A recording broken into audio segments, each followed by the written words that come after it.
ಶ್ರೀ ಗುರು ರಾಘವೇಂದ್ರಾಯ ನಮಃ. ನಿತ್ಯಂ ಅಮ್ಮ ಮಗಳು ಯೂಟ್ಯೂಬ್ ಚಾನಲ್ಗೆ ಸ್ವಾಗತ. ವಿಡಿಯೋ ನೋಡ್ತಿರೋ ಪ್ರತಿಯೊಬ್ಬರಿಗೂ ನನ್ನ ನಮಸ್ಕಾರಗಳನ್ನ ತಿಳಿಸ್ತಾ ಇವತ್ತಿನ ಈ ವಿಡಿಯೋದಲ್ಲಿ ಏಕಾದಶಿ ಬಗ್ಗೆ ತಿಳಿಸ್ಕೊಡ್ತಾ ಇದ್ದೀನಿ.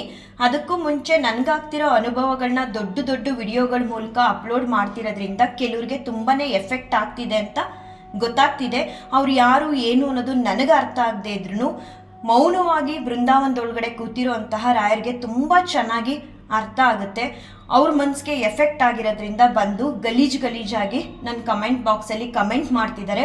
ಆ ಗಲೀಜನ್ನ ರಾಯರೇ ಅವ್ರ ಕೈಯಿಂದನೇ ಕ್ಲೀನು ಕೂಡ ಮಾಡಿಸ್ತಾರೆ ಅಂತ ಹೇಳ್ತಾ, ಇದೇ ಸೋಮವಾರ ಮಾರ್ಚ್ 10ನೇ ತಾರೀಕು ಅಮಲಕ್ಕಿ ಏಕಾದಶಿ ಬರ್ತಿದೆ. ಯಾರೆಲ್ಲ ಶ್ರದ್ಧಾ ಭಕ್ತಿಯಿಂದ ಈ ಏಕಾದಶಿ ದಿನ ಉಪವಾಸ ಇದ್ದು ಆಚರಣೆ ಮಾಡ್ತಿರೋ ಅಂಥವ್ರಿಗೆ ರಾಯರ ಹಾಗೂ ಶ್ರೀನಿವಾಸ ದೇವರ ಅನುಗ್ರಹ ಆಶೀರ್ವಾದ ಎರಡೂ ಕೂಡ ಸಿಗುತ್ತೆ.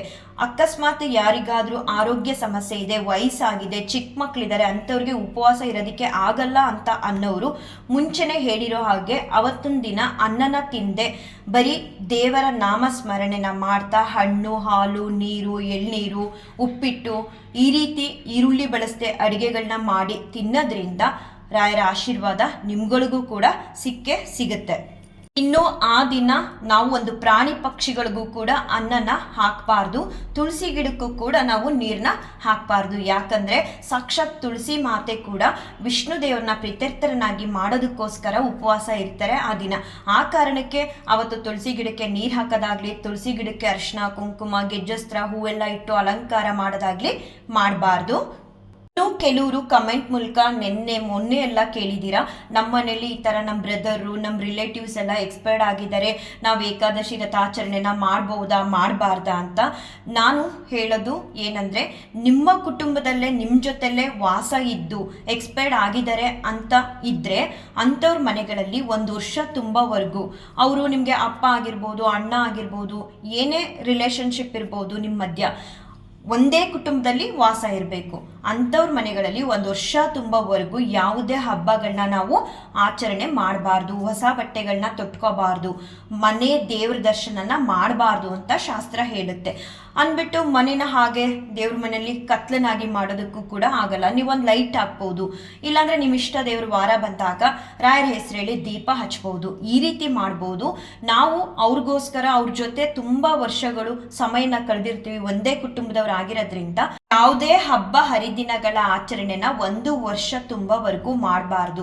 1 ವರ್ಷದ ಎಡೆಕಟ್ಲೆ ಅಂತ ಮಾಡ್ತಾರಲ್ಲ, ನಿಮ್ಮ ಮನೆಗಳಲ್ಲಿ ಯಾವ ಪದ್ಧತಿ ಇದೆ ಆ ರೀತಿ. ಅದಾದ್ಮೇಲೆ ಮತ್ತೆ ನೀವು ಎಲ್ಲ ಹಬ್ಬಗಳನ್ನು ಎಂದಿನಂತೆ ಆಚರಣೆ ಮಾಡ್ಬೋದು. ಅಲ್ಲಿ ತನಕ 1 ವರ್ಷದವರೆಗೂ ಯಾವುದೇ ಹಬ್ಬಗಳನ್ನ ಆಚರಣೆ ಮಾಡಬಾರ್ದು. ಇನ್ನು ನಿಮ್ಮ ಕುಟುಂಬದಲ್ಲೇ ಇದ್ದು ಸ್ವಲ್ಪ ದೂರದಲ್ಲಿ ಇರ್ತಾರೆ, ಎಲ್ಲೋ ಒಂದೇ ಊರಲ್ಲಿ ಇರ್ಬೋದು ಅಥವಾ ಬೇರೆ ಯಾವುದಾದ್ರೂ ಒಂದು ಊರಲ್ಲಿ ಇರ್ತಾರೆ, ಅವರು ನಿಮಗೆ ಸ್ವಲ್ಪ ದೂರದ ಸಂಬಂಧಿಕರೇ ಆಗಿರ್ತಾರೆ ಅಂತ ಹೇಳೋದಾದ್ರೆ ಅಂಥವರು ಎಲ್ಲ ಹಬ್ಬ ಹರಿದಿನಗಳನ್ನ ಆಚರಣೆ ಮಾಡ್ಬೋದು. ನೀವು ಏಕಾದಶಿ ಆಚರಣೆ ಕೂಡ ಮಾಡ್ಬೋದು. ಒಂದೇ ಕುಟುಂಬದಲ್ಲಿ ವಾಸ ಇದ್ದಾಗ ನಾವು ಯಾವುದೇ ಹಬ್ಬ ಹರಿದಿನಗಳನ್ನ ಆಚರಣೆ ಮಾಡಬಾರ್ದು, ಅದು ದೇವರಿಗೆ ಸಲ್ಲಲ್ಲ ಅಂತ ಶಾಸ್ತ್ರ ಹೇಳುತ್ತೆ. ಎಷ್ಟೇ ಕಷ್ಟಗಳು ಬರಲಿ ನಾವು ಏಕಾದಶಿ ದಿನ ಉಪವಾಸ ಇರ್ತೀವಿ, ಏಕಾದಶಿ ಸೇವೆನ ರಾಯರ ಹೆಸರೇಳಿ ಮಾಡ್ತೀವಿ ಅಂತ ಅನ್ನೋರು ಭಾನುವಾರ ಸಂಜೆನೆ ಅಂದರೆ ರಾತ್ರಿ ಊಟದಲ್ಲಿ ನೀವು ಅನ್ನದಿಂದ ಮಾಡಿರುವಂತಹ ಅಡಿಗೆಗಳನ್ನ ಬಳಸಬಾರ್ದು. ಅದನ್ನ ಬಿಟ್ಟು ಹಾಲು, ಹಣ್ಣು, ಉಪ್ಪಿಟ್ಟು ಈ ರೀತಿ ಸೇವೆನ ನೀವು ಮಾಡ್ಬೋದು. ಸೋಮವಾರ ಬೆಳಿಗ್ಗೆ ಕೂಡ ಅಷ್ಟೇ, ನೀವು ಬೆಳಿಗ್ಗೆನೇ ಎದ್ದು ರಾಯರಿಗೆ ತುಪ್ಪದಿಂದ ದೀಪ ಹಚ್ಚಬೇಕು. ತುಪ್ಪನೇ ಬಳಸಬೇಕು, ನಮ್ಮ ಕೈಲಿ ಸಾಧ್ಯ ಇಲ್ಲ ಅಂತ ಅನ್ನೋರು ನೀವು ಯಾವ ರೀತಿ ದೇವರಿಗೆ ಪ್ರತಿನಿತ್ಯ ದೀಪನ ಹಚ್ಚುತ್ತೀರೋ ಎಣ್ಣೆ ಬಳಸಿ ಅದೇ ಎಣ್ಣೆಯಿಂದ ಕೂಡ ನೀವು ರಾಯರಿಗೆ ದೀಪನ ಹಚ್ಚಿ ನಿಮ್ಮ ಇಷ್ಟಗಳಿದ್ರೆ ಹೇಳ್ಕೋಬಹುದು, ನಿಮ್ಮ ಕಷ್ಟಗಳಿದ್ರೆ ಹೇಳ್ಕೋಬಹುದು. ಏನೂ ಇಲ್ಲ ಅಂದ್ರೆ ಭಗವಂತ ನಿನ್ನ ಸೇವೆನ ಮಾಡ್ತಿದ್ದೀನಿ, ನನ್ನ ಕಾಪಾಡು ಅಂದ್ರೆ ಸಾಕು, ರಾಯರು ಕೈ ಹಿಡಿತಾರೆ. ಆ ದಿನ ಎಲ್ಲ ಉಪವಾಸ ಇದ್ದು ರಾಯರ ನಾಮಸ್ಮರಣೆ, ವಿಷ್ಣು ಸಹಸ್ರನಾಮ ಹೇಳ್ಕೊಳ್ಳೋದಾಗ್ಲಿ, ಆ ದಿನ ಸುಳ್ಳು ಹೇಳಬಾರ್ದು, ಯಾರನ್ನೂ ನಿಂದನೆ ಕೂಡ ಮಾಡಬಾರ್ದು.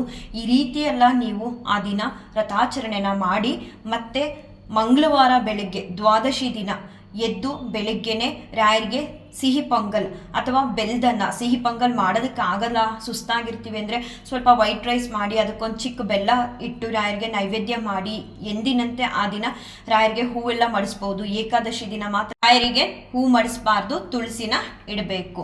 ರಾಯರಿಗೆ ನೈವೇದ್ಯ ಮಾಡಿ ಬೆಲ್ಲದನ್ನ ನಂತರ ನೀವು ಪಾರಾಯಣೆ ಸಮಯ ಅಂತ ಬರುತ್ತೆ, ಬೆಳಗ್ಗೆನೇ ಇರುತ್ತೆ, ಆಲ್ಮೋಸ್ಟ್ 8 ಗಂಟೆ 7 ಗಂಟೆ ಒಳಗಡೆ ಇರುತ್ತೆ. ಆ ಸಮಯದಲ್ಲಿ ನೀವು ಕೂಡ ನಿಮ್ಮ ಉಪವಾಸನ ಕೈ ಬಿಡ್ಬೋದು ಊಟ ಮಾಡೋದ್ರ ಮೂಲಕ.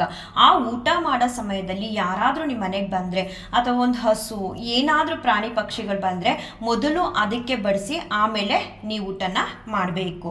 ಈ ರೀತಿ ಎಲ್ಲ ಉಪವಾಸ ಇರೋದಕ್ಕೆ ನಮ್ಮಿಂದ ಸಾಧ್ಯ ಇಲ್ಲ ಅಂತ ಅನ್ನೋರು ನೀವು ಏಕಾದಶಿ ದಿನ ಎಂದಿನಂತೆ ರಾಯರಿಗೆ ಪೂಜೆನ ಸಲ್ಲಿಸಿ ಆಮೇಲೆ ಹಣ್ಣು, ಹಾಲು, ನೀರು, ಎಳ್ನೀರು, ಉಪ್ಪಿಟ್ಟು, ಅನ್ನದಿಂದ ಮಾಡಿರೋಂಥ ಪದಾರ್ಥಗಳನ್ನ ಬಿಟ್ಟು ಈರುಳ್ಳಿ, ಬೆಳ್ಳುಳ್ಳಿ ಉಪಯೋಗಿಸದೆ ಏನು ಬೇಕಾದರೂ ಅಡುಗೆಗಳನ್ನ ಮಾಡಿ ನೀವು ಸೇವನೆ ಮಾಡ್ಬೋದು.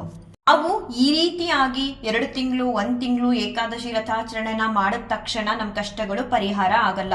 ಕಂಟಿನ್ಯೂಯಸ್ ಆಗಿ ನೀವು ಯಾವುದೇ ರಥಗಳನ್ನ ಆಚರಣೆ ಮಾಡಿ ಬಿಡಿ, ಈ ಏಕಾದಶಿ ದಿನ ಉಪವಾಸ ಇದ್ದು ಆಚರಣೆ ಮಾಡೋದ್ರಿಂದ ನಮ್ಮ ಕಷ್ಟಗಳು ದೂರ ಆಗಿ ರಾಯರು ಕೈ ಹಿಡಿದು ಒಳ್ಳೆ ದಿನಗಳನ್ನ ನಮ್ಮ ಪಾಲ್ಗೆ ಕರುಣಿಸ್ತಾರೆ.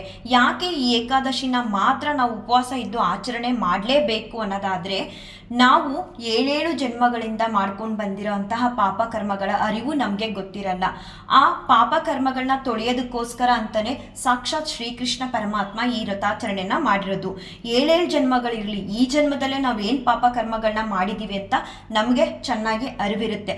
ಅದನ್ನೆಲ್ಲ ಕಳ್ಕೊಳ್ಬೇಕು ನಾವು ಅನ್ನೋದಾದರೆ ಈ ಏಕಾದಶಿ ವ್ರತಾಚರಣೆ ಮಾಡೋದ್ರಿಂದ ಮಾತ್ರ ಈ ಪಾಪ ಕರ್ಮಗಳನ್ನ ತೊಳೆದು ಭಗವಂತ ನಮ್ಮ ಕೈ ಹಿಡಿದು ನಡೆಸೋದಿಕ್ಕೆ ಯೋಗ್ಯರಾಗ್ತೀವಿ.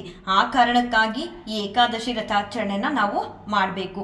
ಏನೂ ಮಾಡದೆ ಭಗವಂತ ನಾವು ಅಂದ್ಕೊಂಡಿರೋದಾಗಲಿ ನಮ್ಮ ಕಷ್ಟಗಳನ್ನ ದೂರ ಮಾಡಿ ಅಂತ ಅಂದರೆ ಹೇಗೆ ಸಾಧ್ಯ? ಭಗವಂತ ನಮ್ಮ ಕಷ್ಟಗಳನ್ನ ಪರಿಹಾರ ಮಾಡೋದಿಕ್ಕೆ ನಿನ್ನ ಪಾಪ ಕರ್ಮಗಳನ್ನ ಈ ಮಾರ್ಗದಲ್ಲಿ ತೊಳ್ಕೊ ಅಂತ ಹೇಳಿ ಈ ವ್ರತಾಚರಣೆನ ಸೃಷ್ಟಿ ಮಾಡಿರೋದು. ನಾವೇನಾದರೂ ಸೇವೆ ಮಾಡಿದ್ರೆ ಮಾತ್ರ ಭಗವಂತ ನಮ್ಮನ್ನ ಕೈ ಹಿಡಿಯೋದಕ್ಕೆ ಸಾಧ್ಯ.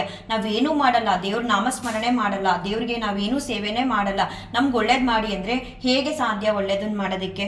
ನಾವು ಪಡ್ತಿರೋಂತಹ ಕಷ್ಟಗಳು ನಮ್ಮಿಂದ ದೂರ ಆಗಬೇಕು, ನೆಮ್ಮದಿಯಾದ ಜೀವನ ನಮಗೆ ಬೇಕು ಅಂದರೆ ಭಗವಂತನ ಸೇವೆನ ತಕ್ಕ ಮಟ್ಟಕ್ಕಾದರೂ ಸ್ವಲ್ಪ ಆದರೂ ಮಾಡ್ತಾ ಹೋಗಬೇಕು. ಆವಾಗಲೇ ಭಗವಂತನ ಆಶೀರ್ವಾದ ನಮಗೆ ಸಿಕ್ಕಿ ನೆಮ್ಮದಿಯಾದ ಜೀವನನ ಪಡ್ಕೊಳ್ಳೋದಕ್ಕೆ ಸಾಧ್ಯ ಆಗುತ್ತೆ.